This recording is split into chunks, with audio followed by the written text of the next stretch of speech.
Service friends, I'm Orpheus Praxis. Welcome to my channel, a place where reality is examined through the lens of logic. Today we're diving into the many worlds interpretation of Everett, one of the most talked about concepts in quantum mechanics. But how solid is it really? Let's break it down step by step, from mathematics to philosophy. Over to the studio. Welcome back, everyone, to another deep dive. Glad to be here. Today we're jumping into, well, the deep end of physics, quantum mechanics. Specifically, Hugh Everett III's famous, or maybe infamous, multi-world interpretation from back in '57. Right, MWI. It sounds so neat on the surface, doesn't it? Yeah. Solves that whole wave function collapse issue by saying, essentially, everything that can happen does happen. In its own universe, yeah. Every quantum event, boom, a split. But that's where our sources for today come in.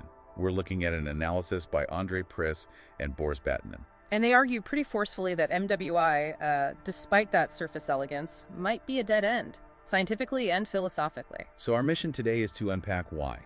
Why might this idea, which seems to solve a big quantum puzzle, actually lead to, well, paradoxes? Ontological, logical, even ethical ones. It's a fascinating critique. Okay, so let's set the scene a bit. What was the big problem MWI was trying to fix? The context. You have to go back to the 1920s, 30s.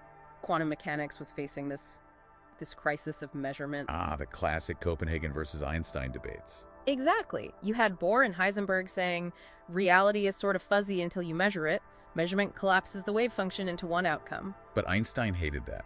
God does not play dice and all that. He wanted an objective reality, measurement or no measurement. Right. So Everett comes along decades later and says, look, what if there's no collapse? What collapse? None.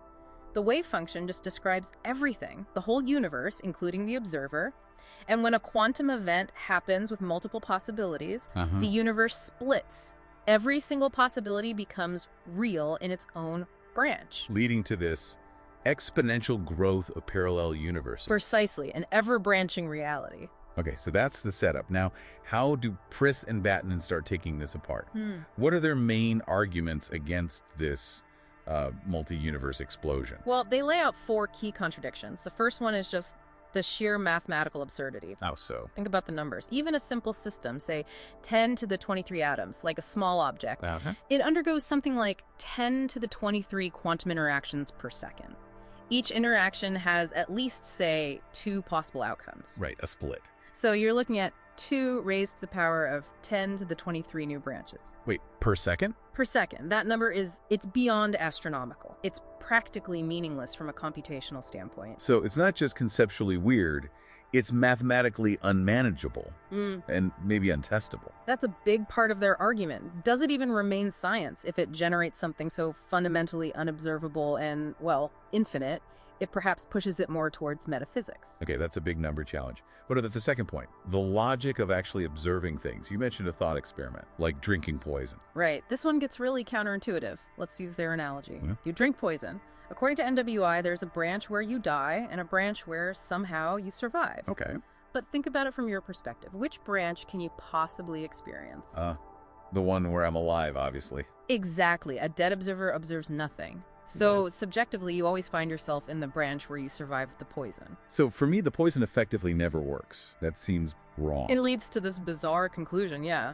But it gets worse. What if you watch someone else drink the poison? And then I'd see them die, presumably. That's what happens. You'd only ever observe the branch where they die. You never get to see that other MWI branch where they supposedly lived. So my observation contradicts the idea that both branches are equally real for them. Precisely. Now, scale that. Billions of people, trillions of quantum events, splitting constantly. Priss and Batinin argue it descends into chaos. Causality seems to break down. Wow, okay, that's deeply unsettling. Which brings us to the third point, I guess. The philosophical side, ethics, choices. Yeah, this is where it hits our sense of self and responsibility. If MWI is true, then every choice you make, good, bad, indifferent, it spawns branches where you did the opposite. So if I do something good? There's a branch where a version of you did something awful, effectively compensating. That feels like it completely undermines moral responsibility. Why strive to be good if an evil version automatically exists? That's the core ethical problem they raise. It threatens the meaning of conscious choice, of agency.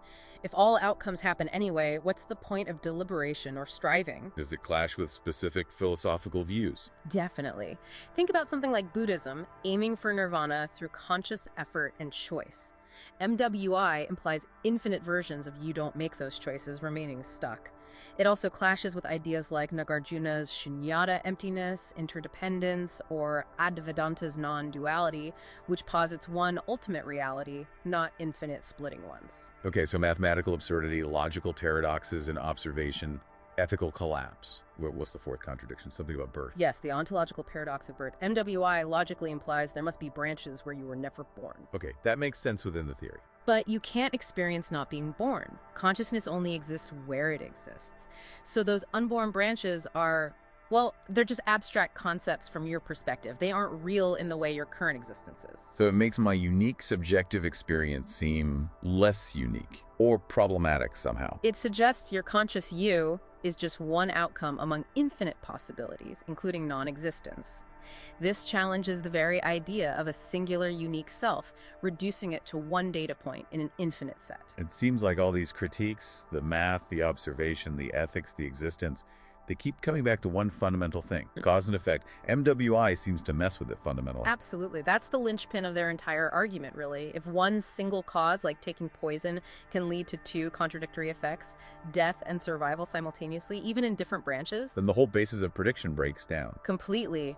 Science, engineering, even just getting through your day relies on cause and effect being reliable. A leads to B, not A leads to B, and not B. If MWI were true in the way it's described, our ability to understand or predict anything would be, well, meaningless. It introduces a kind of randomness or multiplicity that undermines the very structure of rational thought and empirical science as we know it. So, wrapping this deep dive up, if a theory trying to explain reality ends up suggesting the basic rules of cause and effect are fundamentally breakable like this, what does that really tell you about the nature of reality itself, or your choices, your existence? It leaves you with a stark question, doesn't it? If every possibility plays out somewhere, what is the ultimate significance of this particular reality you're experiencing right now? What's the value of your specific journey, your choices, if infinite other versions exist? That's certainly something worth pondering. There is much to reflect on, and let these reflections continue in silence, where the mind lets go of patterns and only pure seeing remains, until we meet again in the space of understanding. Subscribe to walk this path together with us. I am Orpheus Praxis, wishing you all clarity. Namaste.